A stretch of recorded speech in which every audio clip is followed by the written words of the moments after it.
magsalita na upang magbigay sa inyo ng ilang mga talata sa Biblia na magiging maliwanag sa bawat isa. Eh, lahat po tayo meron tinatawag na New Year resolution. Magbabagong taon na po. Ilang oras na lang, bagong taon na.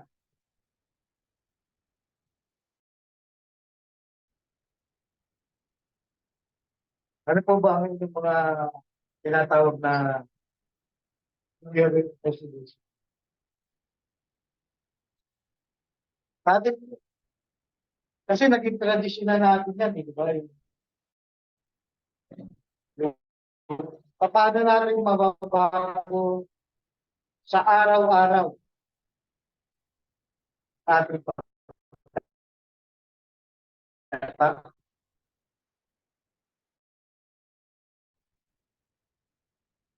So, kung pamagat po ng ating pag-aaral, ang mga po, ay tikman naman sa bagong nila.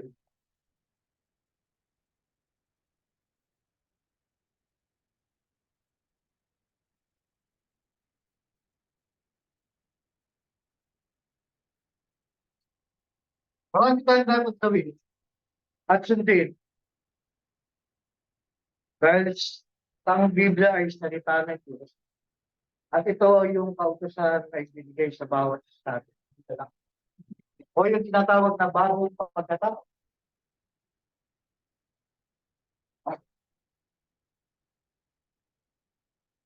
Bagong pagkatao.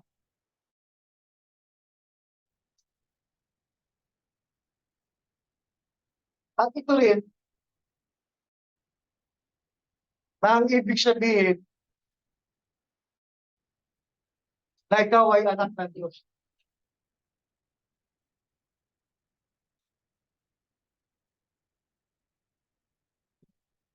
Kasi kapag hindi ka nabago, ang iyong pagkatao, eh hindi ka anak ng Diyos. Ba? Hindi ka anak ng Diyos.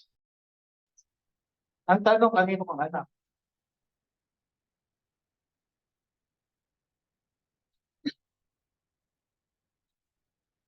Kaya maraming dapat na gawin, sundin, at maging isang bagong nila yung bagong pagkatao at matawag kang anak ng Diyos. Ano ba ang dapat sundin na gawin? Sa aklat ng 1, eh ginabanggit yun.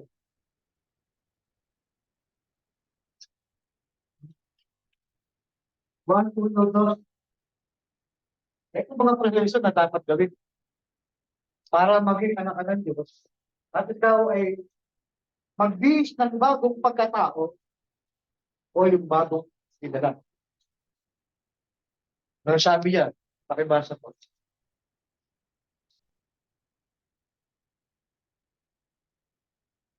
Kapitulo 1, ang talata ay 2. Dadapat ang lahat ng sa kanya ay nagsitanggap ay pinagkalooban niya sila ng karapatang maging mga anak ng Diyos.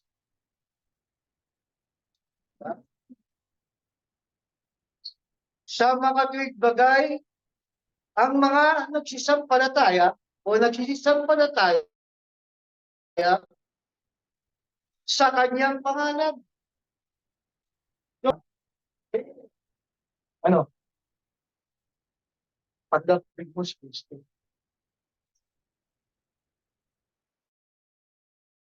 Sa ibugan. Diba? Sa palatayanan.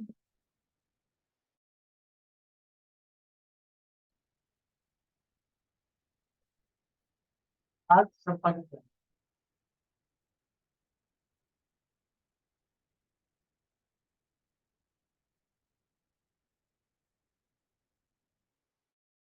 Ngayon ang utos na dapat natin gawin. Para ano? Para maging anak ng Diyos. At bagong nila o bagong pagkatao. Diba? Nga mga ipinanganak sa 13 na hindi sa dugo, ni sa kalooban ng laman, ni sa kalooban ng tao. Kung di ng Diyos. Ito yung tinatawag nilang ano, he must be born again. Diba? Mga born again Christian. May born again na Christian po. So, ito po. Kapag ka tinawag kang Christian, ibig sabihin, born again ka. Hindi ka pinanganak ng laman at dugo, kundi pinanganak ka sa Espiritu. Spiritual na kapanganakan. Hindi man laman.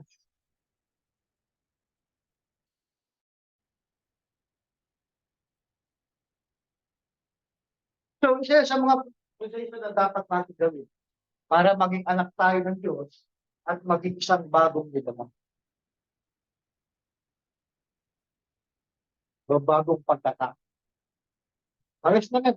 Yung bagong pagkatao, ibig sabihin ng bagong nilaman. Diba? So, ano-ano pa yung mga dapat na maging dapat gawin ng mga tao? Sa aklat po ng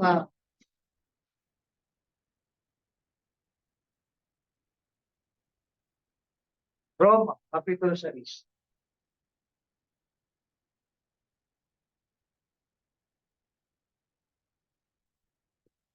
Ang talata ay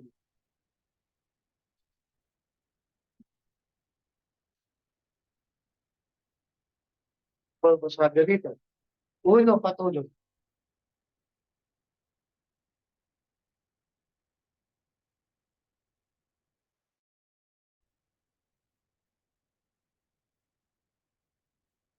Ano pong pagkits ka?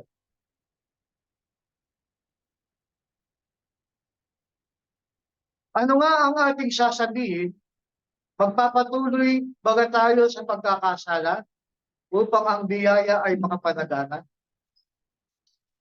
Huwag nawang mangyari. Tayong mga patay na sa pagkakasala. Kasi kapag tayo pinanganak na ng Diyos, bago pinanganak ka na, mag-iingat ka ng magkakasala. Diba? Mag-iingat ka na. Ano pa sabi niya? Paano nga tayong mabubuhay pa rin?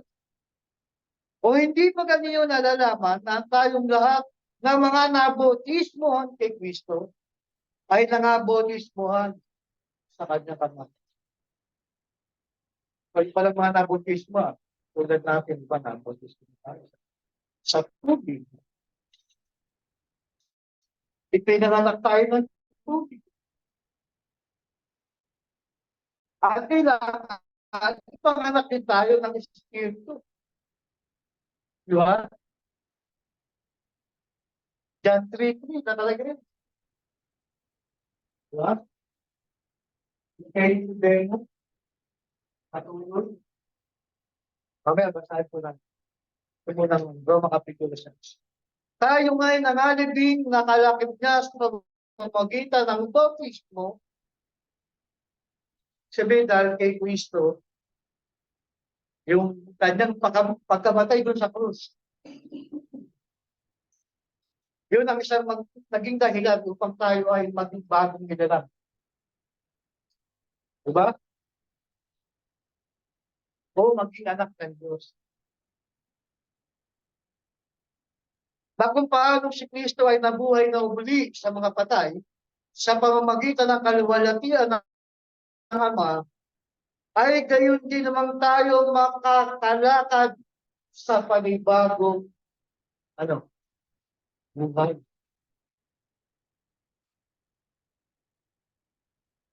So kapag bagong nilalang ka na, bago na yung pagkatao, lalakad ka na sa panibagong buhay. Hindi ka nalalakad doon sa dating buhay.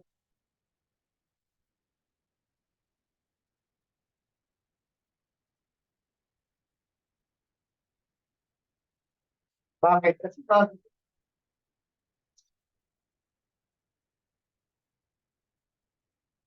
diba?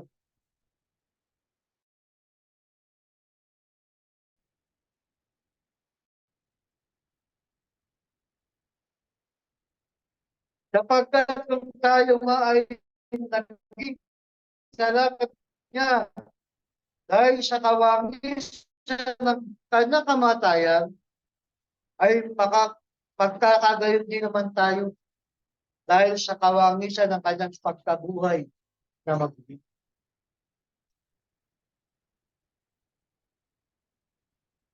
So kapag bago nila ka na, anak ka na ng Diyos, lalakad ka na sa panibagong mundo.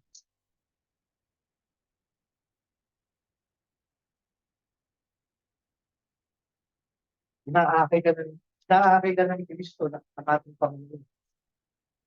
Iagap mo, pagsapalataya mo, at pagsunod mo sa kanyang mga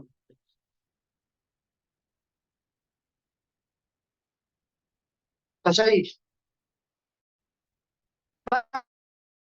nalalaman natin ang ating datihang pagkatao ay kalapit niyang napako dun sa Kristo.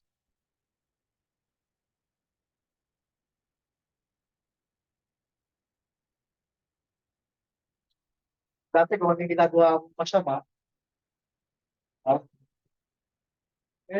ipinago na ng ating Panginoon doon sa Kristo. Ay, pati nga lang yung kautosan, pinago na sa ay, tanong doon, anong kautosan yung pinago doon sa Kristo? Yung bang 10 utos?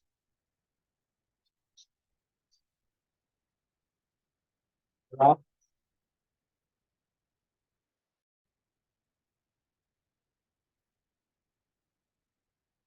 Kasi dito sa atin, sa mundo, dito sa daigdig, maraming ordinansa, maraming batas, diba? Maraming kautosan. Pero ang tanong, hihigit ba sa kautosan ng Diyos? Hihigit ba yan? Diba? Kaya dapat mangibabaw yung kautosan ng Diyos. Hindi yung kautosan ng tao. Diba? Sabi rito na nalalaman natin ang ating datihang pagkatao ay kalakid niyang napako sa krus upang ang katawang salarin ay mag-iba o mag-iba. At nang sa gayon, huwag na tayong maalipin pa ng kasalanan. So, tao pa lang alipin ng kasalanan, hindi pa yan naging bago nila. Ando pa rin sa dating ang pagkatao. Hindi pa nababago. Eh bakit? Yan yung sumunod sa presensyon sinasabi ng Biblia. Sinasabi ng ating Panginoon. Diba? Sapagkat ang namatay ay ligtas na sa kasalanan. Kapag napako doon sa krus, kalakit ka sa kanyang kamatayan. Ano sabi? Kapag namatay, ay ligtas na. Sabi. Saan? Sa kasalanan. Kaya pagka gawin, sumunod sa kanya at naging ba, kilalang ka na, namatay ka na. Di ba? Ligtas ka na sa kasalanan.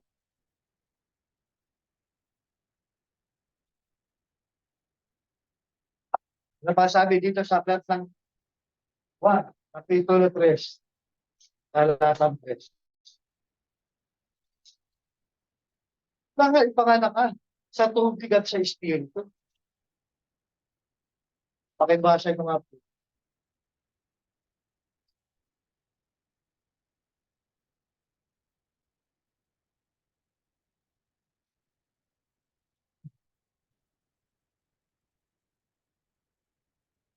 Ang sabi po. Sumagot si Jesus sa kanyang sinabi, katotohanan sinasabi ko sa inyo, maliban na ang tao'y panganak na muli, ay hindi siya makakarapagana. Ang sinabi sa kanya ni Nicodemo, paano makipapapanganak ang tao kung siya matanda na? Makapapasok baga siyang bilang ikalawa sa kanyang ina. Sabi ng ating Panginoon, katotohanan sinasabi ko sa inyo, no? Maliban ang tao ay panganak ng tubig at ng Espiritu, ay hindi siya makapapasok sa kaharian. Kung kailangan ipanganakan ng tubig at ng Espiritu. Kilala mo po sa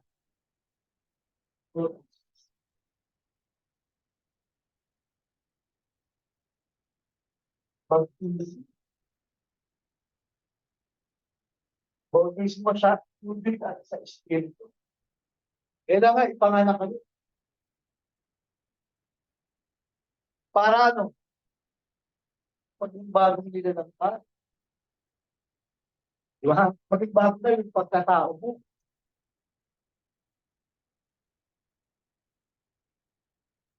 So, isa sa mga proseso na dapat gawin, na dapat sundin.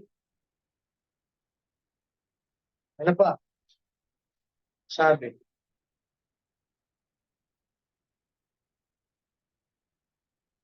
Ang ipinanganak ng laman sa sais ay laman nga. At ang ipinanganak ng Espiritu ay Espiritu nga. So, dalawa yung kapanganakan sinasabi nito. Physically, Espiritu nga. Diba? Huwag kang magtaka sa aking sinabi sa iyo. Kinakailangan nga kayo'y ipanganak na muli.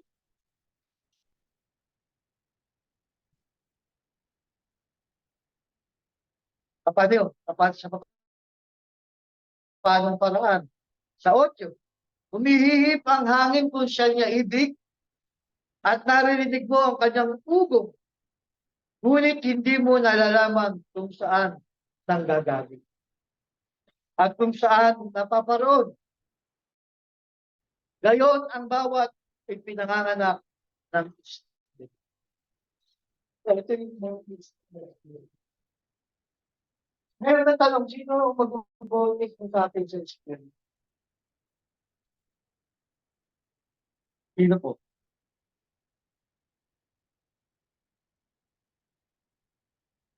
Sino po? Ito, walang nasagot yan. Ang Diyos, si Kristo. Di ba? Kristo na, ang Diyos na ang magpabuti. Bakit nyo yung time na kausap ang ating Panginoon si Juan Bautista? Ano sabi niya? Siya ang sa inyo'y magbabutismo sa Espiritu Santo. Ang Diyos lang makakagawa niya mga kapatid. Basta sundin lang natin yung sinasabi sa Biblia. O, di ba yung 12 apostol?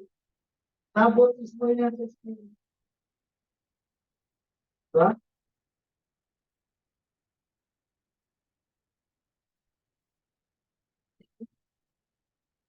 Di ba nabautismo sila? Chapter 2 na Acts. Diba? Nung araw ng Pentecostes, bumaba yung Espiritu Santo sa kanila. Yun ang bautismo sa Espiritu Santo. At ipinanak din sila ng Espiritu. Diba? Ang sila ng Espiritu. O, pagbaba ng Espiritu Santo, na-baptize mo sila. Nagsalita nga sila na iba't ibang wika eh. Nagpagaling sila ng may mga sakit eh. Bakit? Sapagkat sila ay guide, pinapatnubayan ng Espiritu.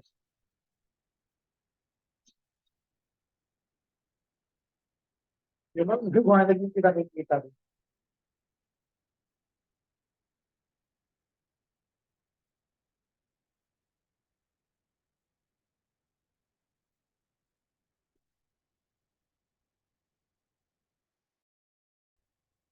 Nakikita rin ba? Gayon ang kapanganakan ng Espiritu. Pinanganakan ng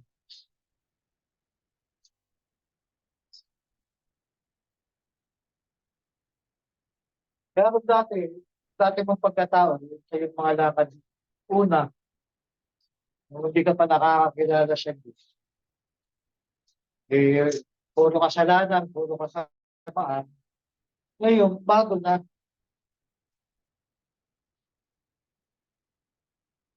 dahil anak ka na sa kanang bagong niya.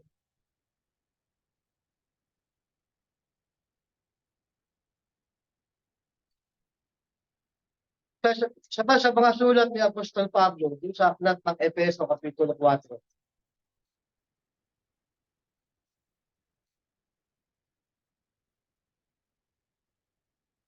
nagpasabi niya rin, ang talata ay 17, matulog.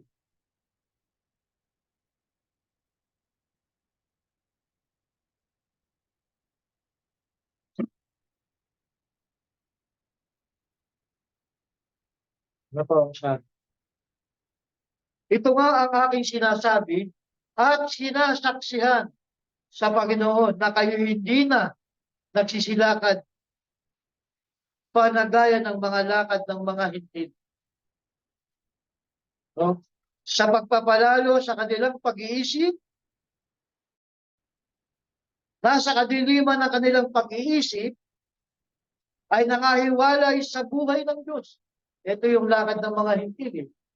Sinong mga hintil? Yung mga taong hindi nakakakilala sa Diyos. Yeah. Yung mga taong laging sumusuway sa kautusan ng Diyos.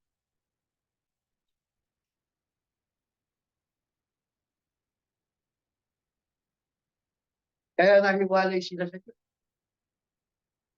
Diba? Sa aklat din ng Roma, nakalagay yan. At itulungan na ng Roma, talata na 19, patulog. O dahil sa kahangalang nasa kanila, dahil sa pagmamatigas ng kanilang puso. Kaya dapat yung puso natin sa pagmamatigas ito. Lalo na kapag naririnig na natin yung salita ng Diyos. Huwag natin pagmamatigasin ang ating mga lagayan.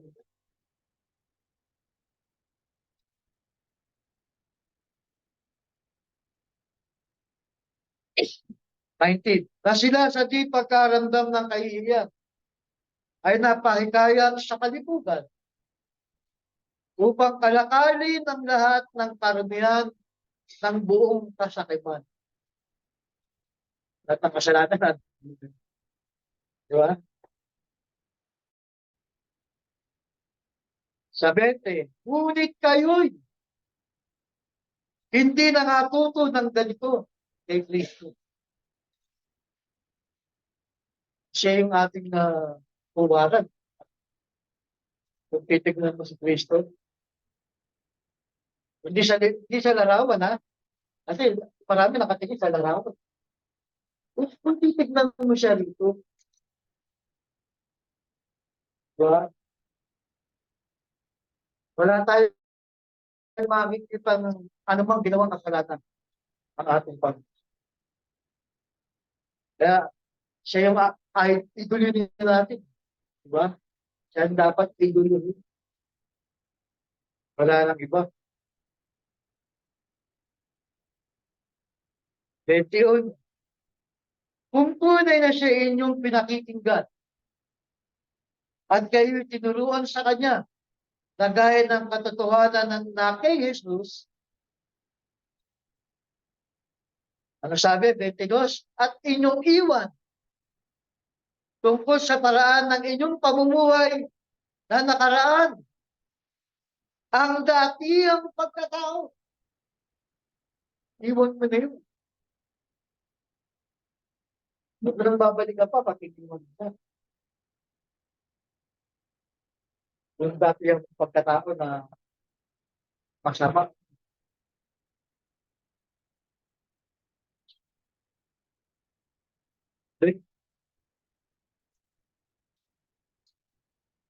Na nakaraan ang dati ang pagkatao na sumama ng sumama ayon sa mga kahalayan ng pagdaraya. 23. At kayo'y magbago. Saan tayo magbabago? Dito sa Espiritu. Magbago sa Espiritu. Sa inyong pag-iisip. Sa ating mind. Yung mindset. Yung tawag.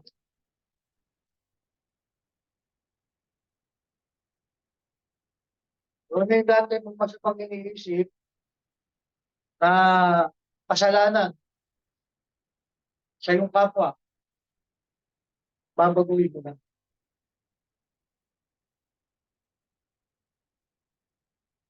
Diba? Pagbabago. At kayo'y mga bihis ng bagong pagkatao. Ito na. Bagong pagkatao.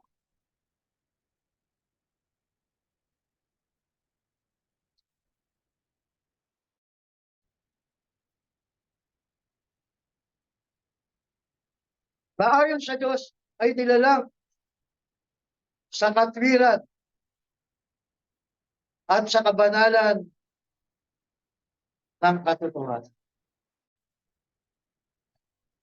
Lumilaan mo, nasa katwiran ka na.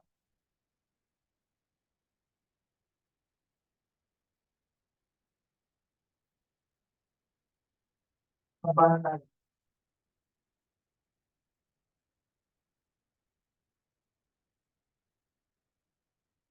Bago na. Katwiran at kabanalan na. Bilang isang bagong nilalang. O bagong pagkatao. 25, kaya nga pagtatakwil ng kasinungalingan ay magsalita ang bawat isa sa inyo ng katotohanan sa kanyang kapwa sapagkat tayo mga sangkap na isa't isa sa atin. Ngayon kung dati nagsisinungaling ka sa kapwa mo, sa magulang mo, sa anak mo, sa kapatid mo, di ba na sila sasabihin mo katotohanan?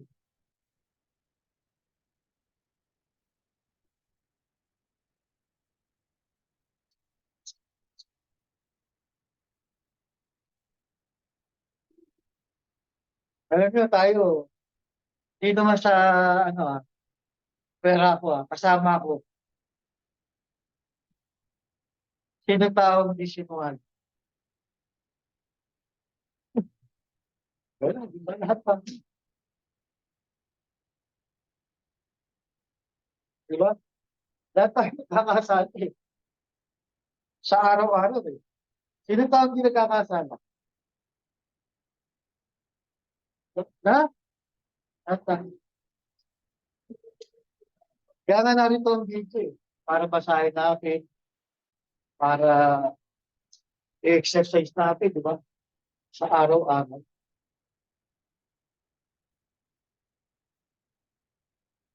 Ito ang para tayo mabago. sa ating mga kasamahan. Salamat. Ano pa sabi? Sa aklat ng unang Pedro, Kapitulo 1, talata.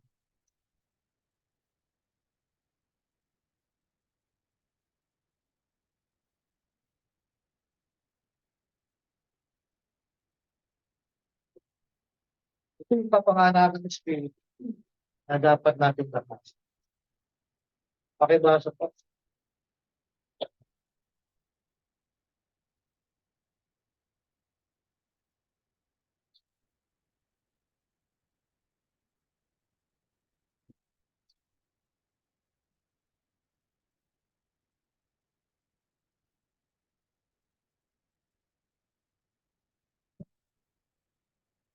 Ano po sabi? Yaman, Hindi po, basta. yaman ipinanganak kayong muli, hindi sa bining nasisira, hindi sa walang nasira, sa pamamagitan ng salita ng Diyos na nabubuhay at namamanal. Yan. Yamang ipinangalan na kayong muli na tayo pinanganak sa Espiritu. Doon sa binihing hindi nasisira. Yung binihing walang kasiraan. Ano yun? Ano yung binihing walang kasiraan? Sabi natin.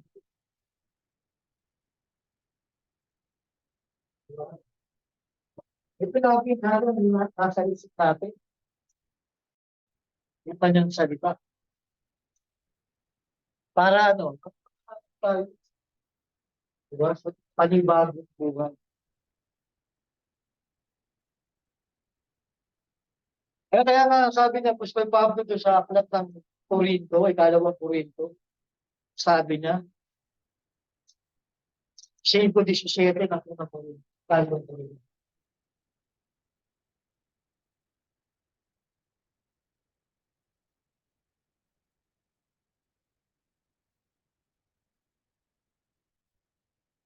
Ano bang ito?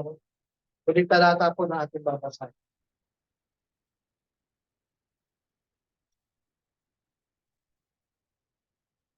Ano po sabi?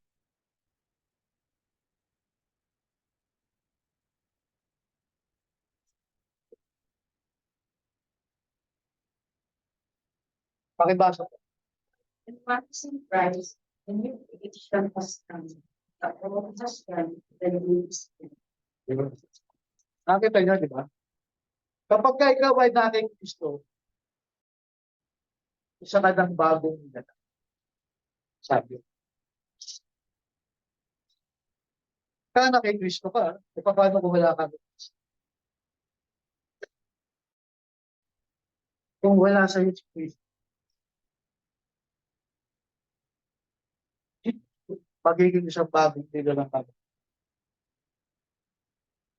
Magkakaroon ka ba ng kaligtasan? Pagkahiwalay ka kay Kristo, di ba?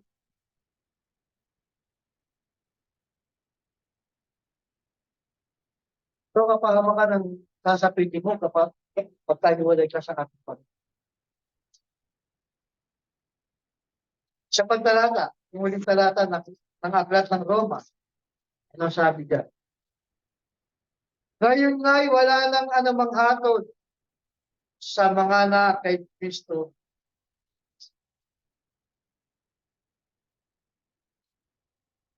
Wala nang hatol kapag ka na kay Kristo. So kapag kahiwalay ka kay Kristo, nasa gitna ka pa ng takot. So wala kang kaligtas. Wala kang salvation.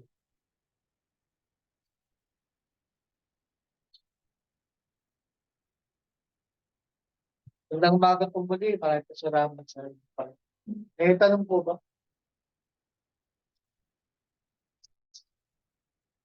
Wala po.